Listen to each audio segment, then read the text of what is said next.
For 3,000 years, the galaxy had known peace. Treaties were signed, borders were respected. Trade bloomed between species that once hunted each other like animals. The Galactic Accord, formed after the last devastating war, became the backbone of this uneasy harmony. The Archon Dominion, the Vylari clans, the insectoid Krell, the sentient gas forms of Nebari, and a dozen other powerful empires upheld the code. And yet, humanity never signed it. Not once. They weren't banned, not exactly, just ignored, dismissed. Shelved into that dark, forgotten corner of the galaxy where no one really wanted to look. Humans were unpredictable, volatile, emotional creatures. Too young, too messy, too chaotic. So when the Galactic Accord was finalized, the decision was quietly unanimous. Leave Earth out of it. Let them rot in their backwater system. And they did, or so everyone thought. That is, until today. A single message rippled across the entire galaxy. Short, cold, unmistakably clear. This is Supreme Executor Jakal of the Krell Armada. The Accord is null. War is declared. Our first target is Earth. The gas forms of Nebari howled in frequencies only stars could hear. The Archon overlords called emergency sessions. The Vylari, ever proud, prepared their fleets, but the one species that should have panicked didn't flinch. Earth received the message, and humanity? They smirked. Not because they thought it was a joke, not because they underestimated the threat, but because they'd been waiting for 3,000 years. The rest of the galaxy had spent millennia softening, padding their power in treaties and diplomacy. But humanity? Humanity never stopped sharpening its claws. Beneath the surface of a seemingly quiet Earth were defense systems so advanced they made the Krell's armada look like toy ships. Hidden colonies on Saturn's moons had weaponized gravitational folds. Mars wasn't a red wasteland. It was a fortress. Humanity had never needed an invitation to the Accord. They built their own council in silence. And now, war had come knocking. In the darkest war room buried under the Himalayan mountains, Commander Rhea Solis leaned back in her chair, sipping bitter black coffee as she watched the Krell fleet move closer on the holographic grid. "About damn time," she muttered, a crooked grin tugging at her lips. Beside her, General Isaac Thorne, gray-bearded, scarred, and dangerous, cracked his knuckles. They finally picked the wrong backwater species. Outside Earth's atmosphere, the first wave of Krell cruisers jumped out of warp. Each was the size of a small moon, armed with dark matter torpedoes and singularity cannons, the kind of firepower meant to wipe out planets. But the ships didn't last even 10 seconds.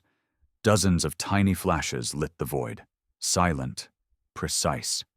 One by one, the Krell ships shattered like glass under sniper fire. High above Earth, buried in the shadows of asteroid fields, humanity's defense satellites came alive, silent killers built with alien tech reverse-engineered over centuries. The rest of the galaxy watched in disbelief.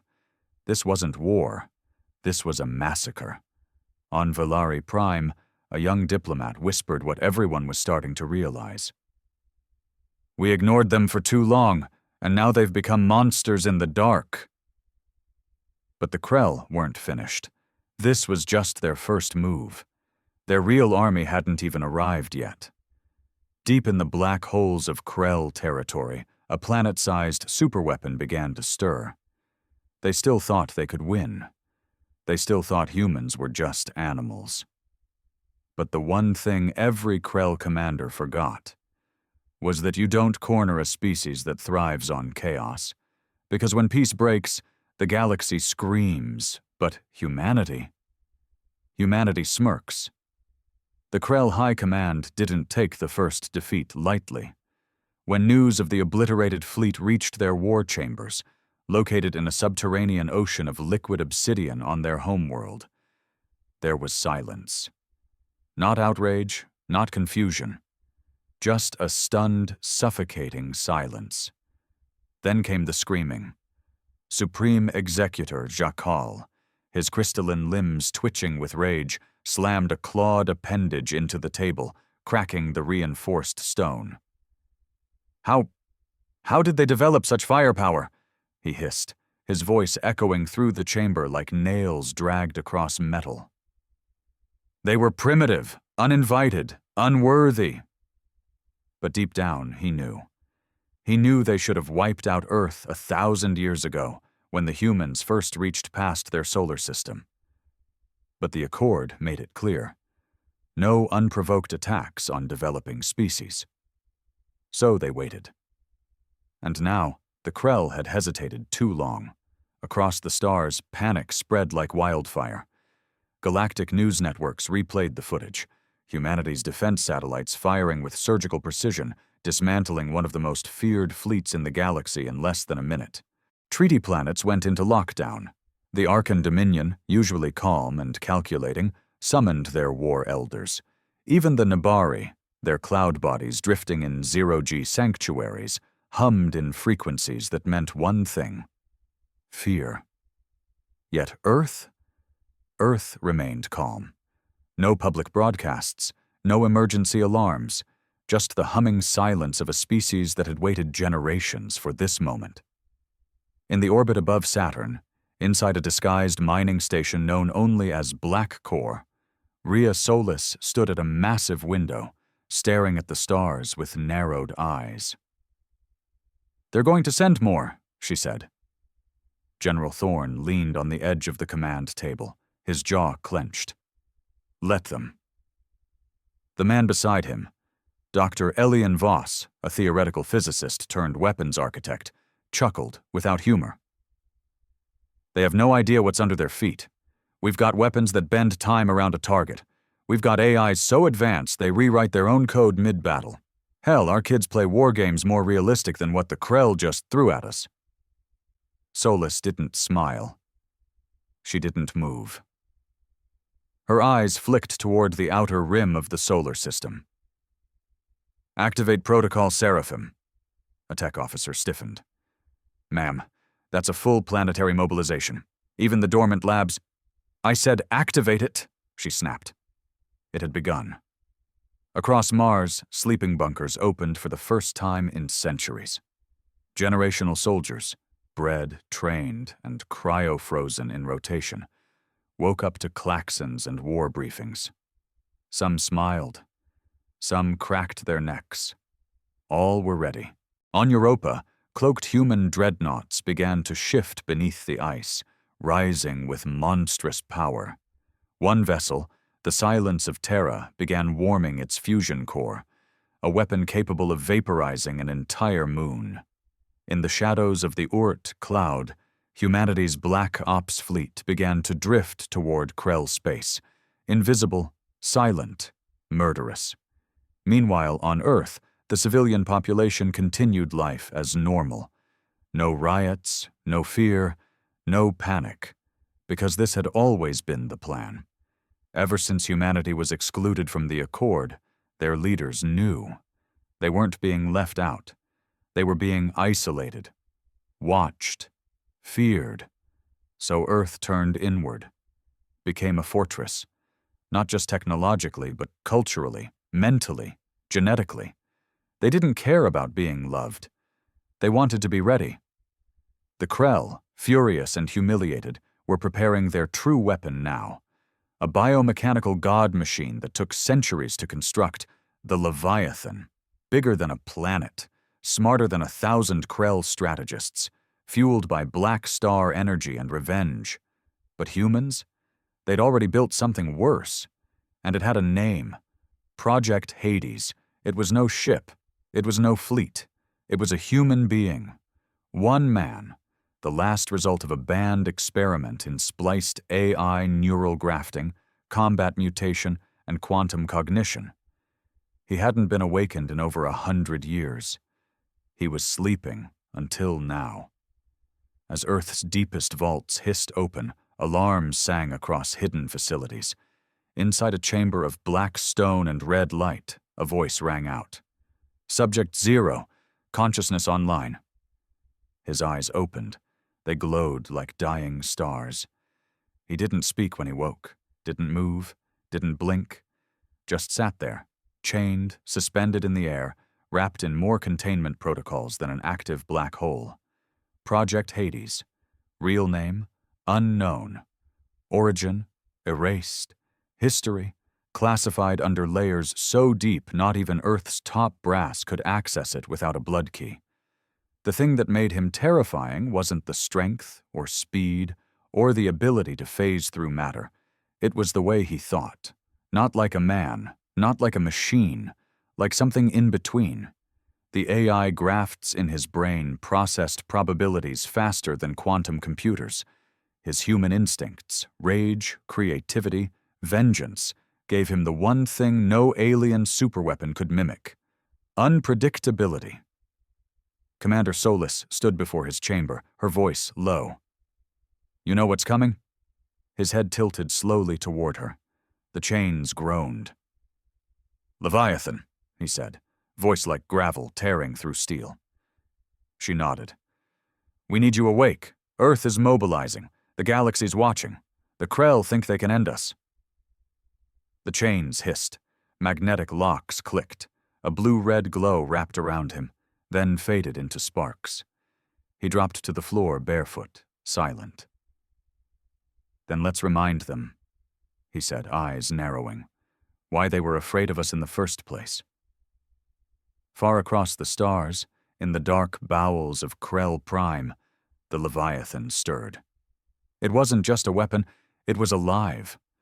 Grown from the fused DNA of a collapsed sun's core and ancient Krell warriors, the Leviathan's body spanned cities, limbs like towers.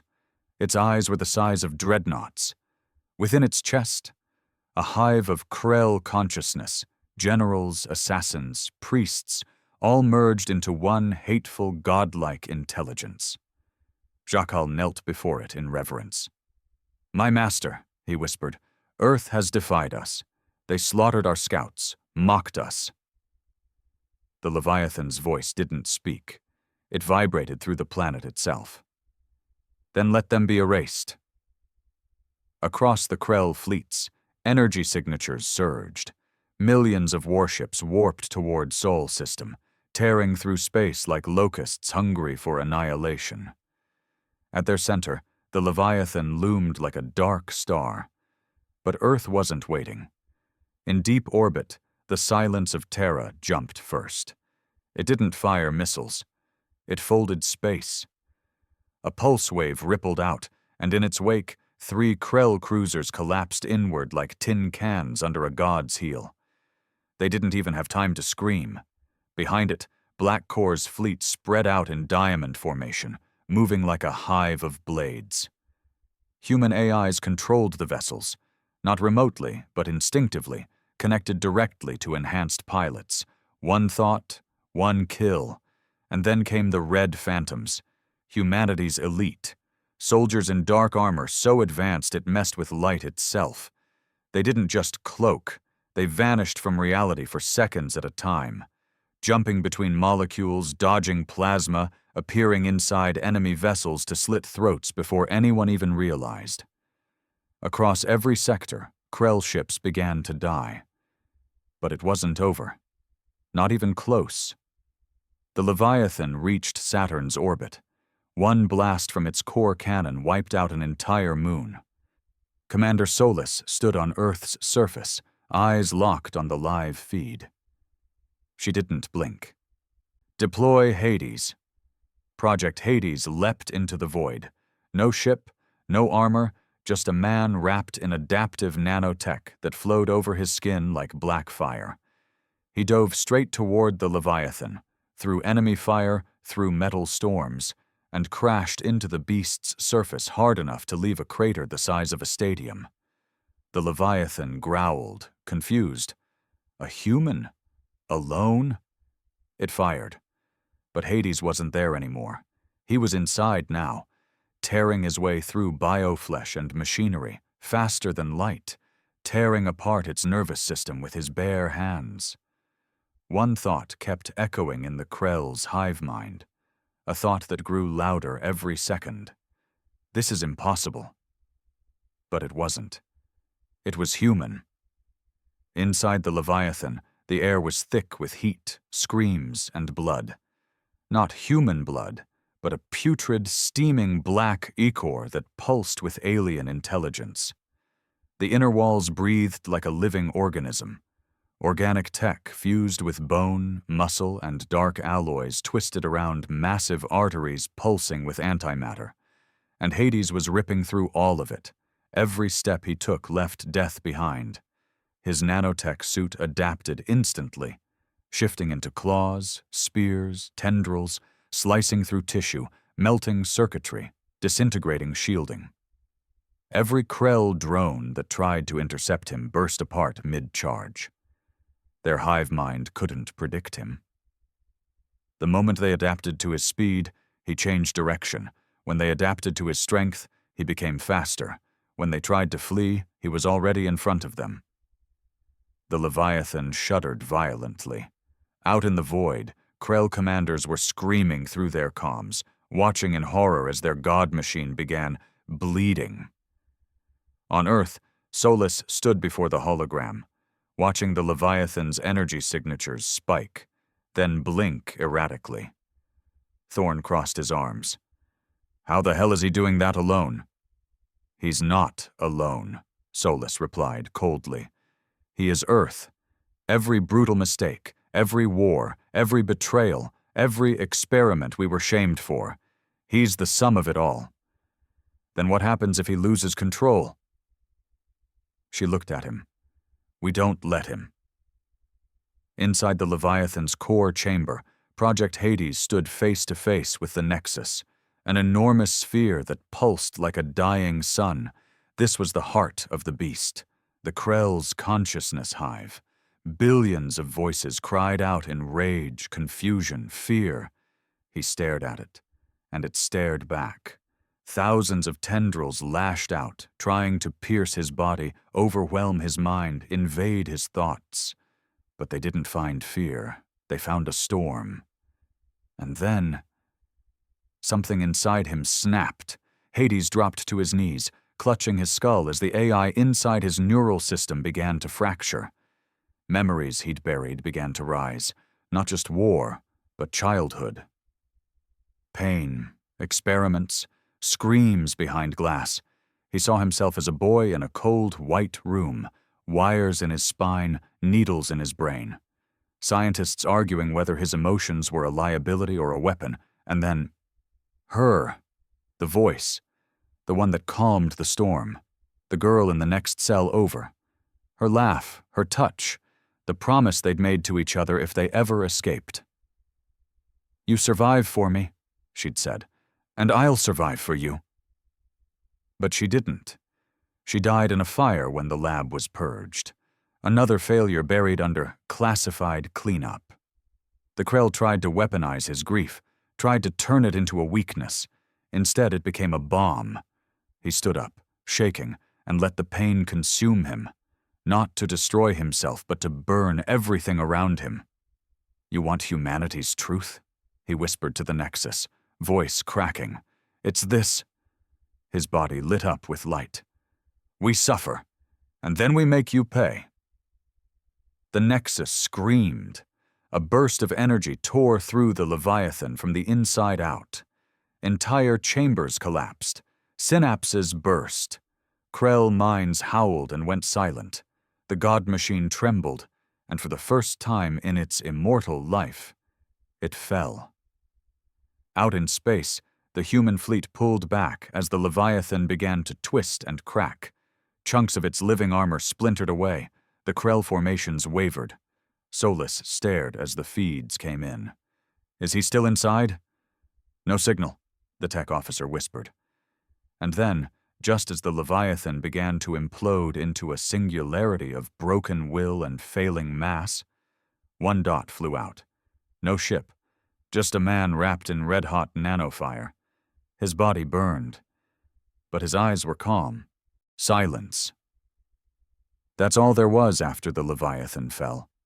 Not triumph, not celebration, just a long, stunned silence across the galaxy. Entire civilizations paused their broadcasts mid-sentence.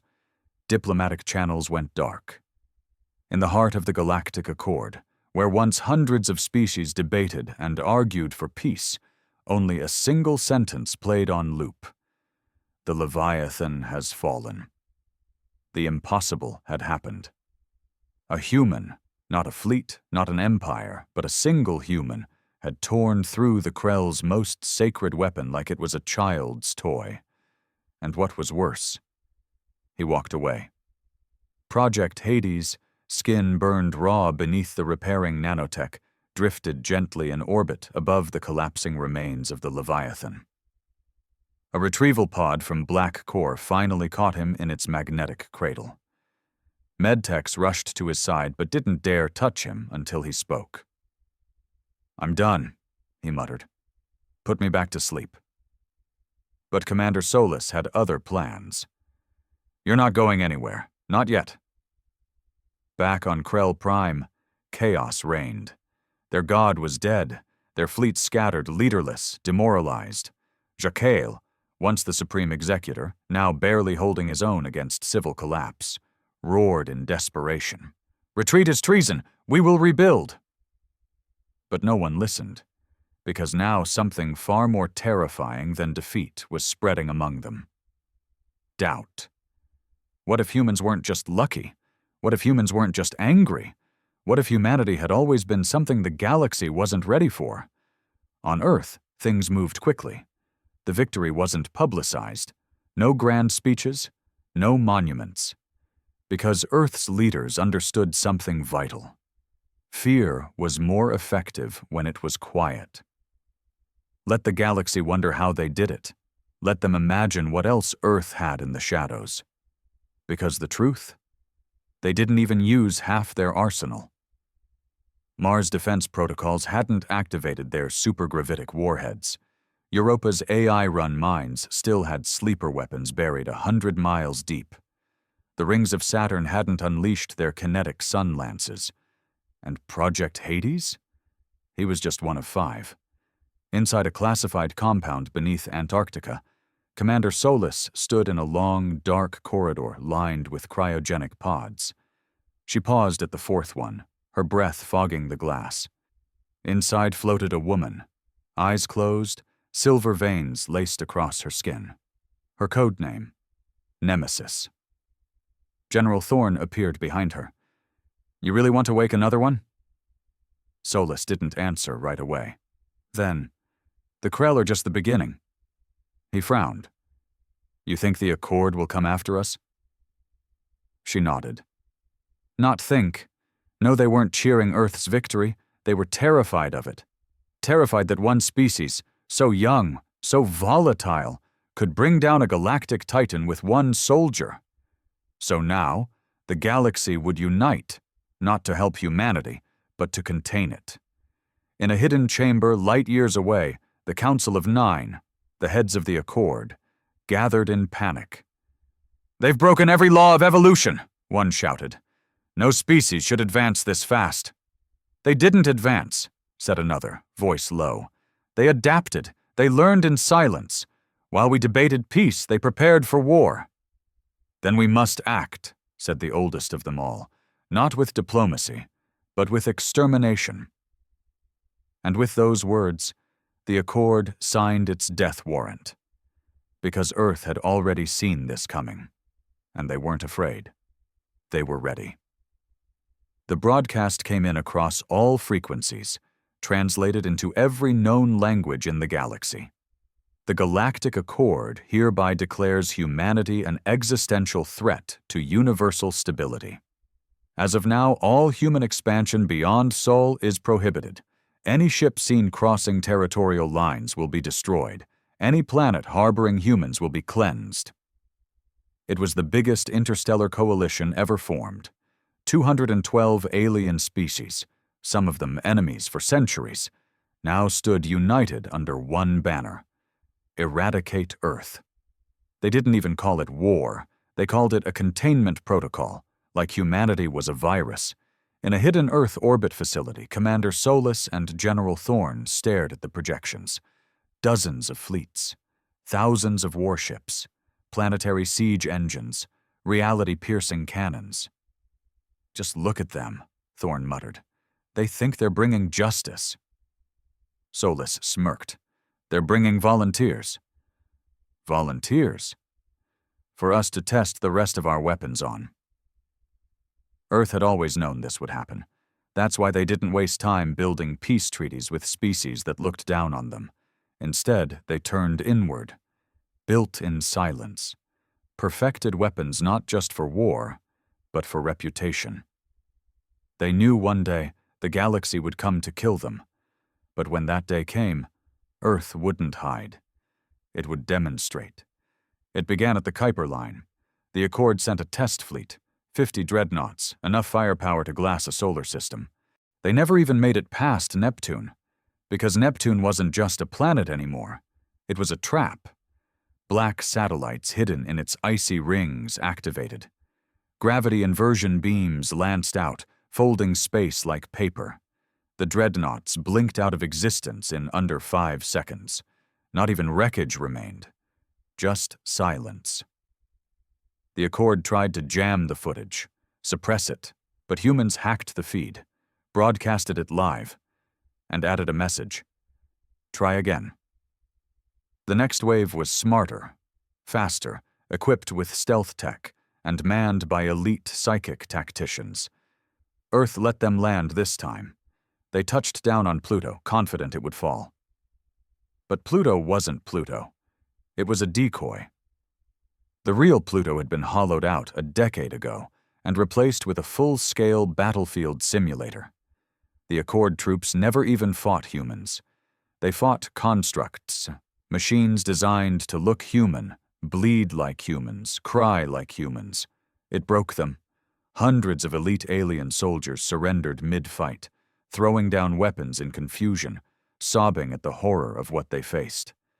Because Earth didn't fight fair, it fought emotionally, psychologically, like a species that had lost everything and learned to weaponize grief. Back on Earth, in a facility miles beneath the ocean floor, the final 3 projects stirred in their pods. Hades, Nemesis, and now, Salvation. A man born in zero gravity, who never learned to walk, but could bend magnetic fields with a flick of his thoughts. Solus walked between the pods, heart pounding. "We don't just win this war," she said to her team. "We end it, not with survival, with dominance. The galaxy wants fear?" She turned to the live feed of Accord worlds rioting in panic. "Then let's give them religion." Meanwhile, on a rogue planet drifting in the dark, Jakal, now a fugitive from the Krell, met with other exiled warlords. Their fleets shattered, their pride in ashes. They now whispered the one truth that terrified them more than death. "We should have destroyed them when they were still climbing trees. We didn't create monsters, we inspired them. And now we'll all pay." They struck at dawn. Not because it was strategic, but because humans liked the symbolism. The Accord's outermost colony, Rysar Prime, a lush trade hub run by 5 separate species, had never seen war, never needed to. Its orbital defenses were minimal, its diplomatic center massive. So when the sky cracked open, no one knew how to respond. Earth's first offensive fleet, codename Cerberus, descended like ghosts. No radio signals, no energy buildup, just black silence and then hell. Kinetic rods rained from orbit, moving so fast they broke physics. No explosions, just implosions, buildings, defense towers, biospheres all crushed inward, as if space itself had decided to bite down. Before the Accord could even activate its distress beacons, human drop pods tore through the atmosphere. They didn't land, they slammed. Troops exited, fully encased in black exoframes, faceless, voiceless, and emotionless. No battle cries, no declarations. They moved like machines, but every shot was precise, every move personal, because Earth hadn't sent soldiers. They'd sent survivors, people who remembered their friends dying in Accord cleansing operations. Farmers whose colonies were erased when humanity was still begging for diplomatic recognition. Refugees, scientists, orphans. The Accord had taught them to suffer. Now Earth was teaching them to return the lesson. By the time the Accord's fleet arrived, Ricer Prime was gone. Not conquered, not occupied, just emptied. Humanity didn't want territory. They wanted a message, and they left one. Etched in the ruins, burned across the largest crater with orbital plasma. You brought the war to our door. Now we're coming through yours. Panic hit the galaxy like a virus. Accord leadership issued new emergency measures. All human transmissions were to be blocked. Human language was outlawed on Accord networks. All species were warned. Aiding Earth would result in planetary blackouts. But deep down, they all knew it was too late, because humanity wasn't fighting for survival anymore. They were fighting for control, and they were winning. Project Hades stood on the command deck of the battleship Revenant. His body still bore the burns from Leviathan. His eyes, colder now, empty in a way even his creators hadn't expected. He looked at the galactic map. Earth was here. The Accord was here. But between them, 100 vulnerable worlds. Nemesis leaned beside him, armored like a goddess of death. When do we hit the next target? He didn't answer. Instead, he looked at a red-marked system. Juraxis, one of the Accord's core power planets, civilization centers, shipyards, data towers, a system that was supposed to be impenetrable. He tapped it once. Now, on Earth, Commander Solis met with the rest of her war council. General Thorne, President Lang, the AI Trinity. They were all here now. The mood wasn't pride. It was preparation. They're going to try something reckless, Lang said. A last stand, a planet killer, maybe even star ignition tech. They'll lose control before it matters, Solis replied calmly. They're fractured. Scared. And us? She looked at the monitor showing Earth, scarred, beautiful, defiant. We've never been more united. Elsewhere, on Juraxis, the Accord's High Marshal stood on a glass balcony, watching refugees flood into megastructures. He turned to his aide, voice trembling. They're just one planet, one species. How are they winning? The aide didn't answer right away. Then, because we never respected them. We warned them instead of listening to them. Now they're not asking permission anymore. They're not going to stop, are they? The aide looked towards the stars. No, sir. They're just getting started. The galaxy came to end humanity.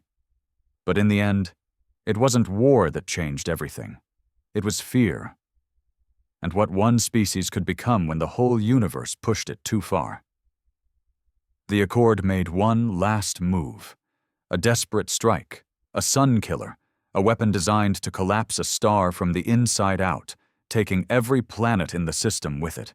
Its target? Sol. Earth.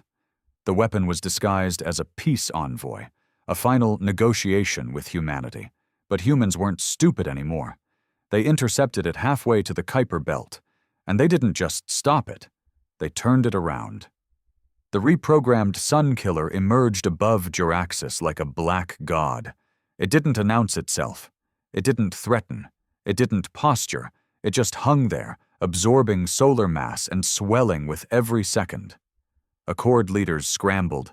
They begged, broadcasted surrender, promised reparations.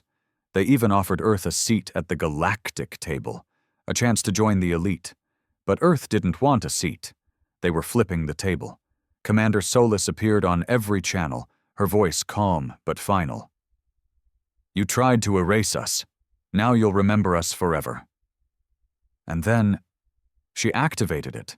Juraxis' star went nova in under 10 seconds. The light reached planets that hadn't even evolved eyes yet. The shockwave shattered 5 Accord fleets in nearby systems. And the survivors? They didn't retreat. They bowed. Because finally, they understood. Humanity wasn't a mistake. It was a message. Don't poke the species that builds weapons from desperation. That engineers rage into strategy. That learns pain like it's a second language.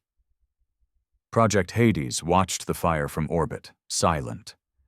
Beside him, Nemesis wiped ash from her visor. "Do you think it's over?" she asked. He shook his head. "Nothing's ever over. But we've won." "No," he said, voice distant. "We've survived. There's a difference." Decades passed.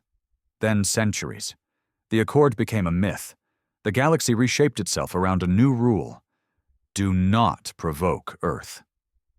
Humans didn't expand much after that. They didn't have to, because their name alone became a weapon. On far-off colonies, alien children whispered it like a boogeyman story. Don't disobey the curfew, or the humans will come. Diplomats spoke it with reverence, pirates with fear, and in the darkest corners of the universe, on outlaw stations with blood-soaked walls, criminals made deals under one silent condition. Just don't get Earth involved. Back on Earth, now more peaceful than it had been in centuries, Commander Solus, older, scarred, tired, stood in the last war room. She looked at the stars and whispered, more to herself than anyone, "We never wanted to be gods. We just got tired of being prey." And in the cryogenic vault deep beneath Saturn's rings, the last 2 projects remained frozen, still sleeping, just in case. Because Earth knew. The galaxy forgets quickly. But humanity? Never again.